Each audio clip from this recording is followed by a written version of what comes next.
আসসালামু আলাইকুম রহমতুল্লাহি ওবারাকাতুহু। আজকে আলোচনা করব কোনো মানুষকে যদি সাপে কাটে, সাপের বিষ ধ্বংস করার জন্য, সাপের বিষ নামানোর জন্য কোরআনের একটা আমল শেয়ার করব।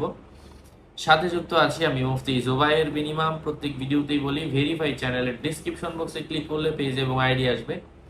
এটা ছাড়া আলাদা অন্য কোনো পেজ নেই, আইডি নেই, ইমো নেই, হোয়াটসঅ্যাপ নেই, টিকটক নেই।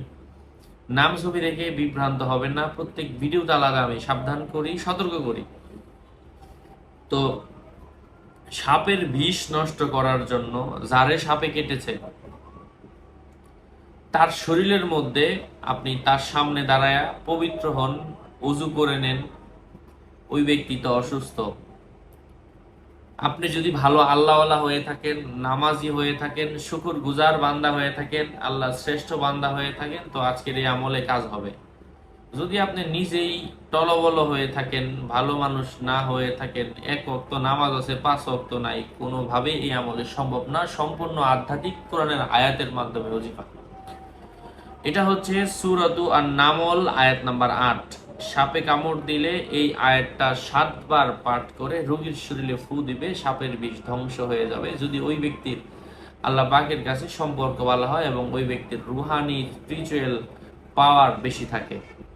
আমি সেই দোয়াটা বলে দিচ্ছি। কোন দোয়াটা পাঠ করতে হবে সেটা হচ্ছে কোরআনের আয়াত কোনটা। আউযু বিল্লাহি মিনাশ শাইতানির রাজিম। নুদিয়া আমবুরিকা মান ফিন্নারি ওয়া মান হাওলাহা ওয়া সুবহানাল্লাহি রাব্বিল আলামিন। আল্লাহ পাক আমাদেরকে আমলের তৌফিক দান করেন।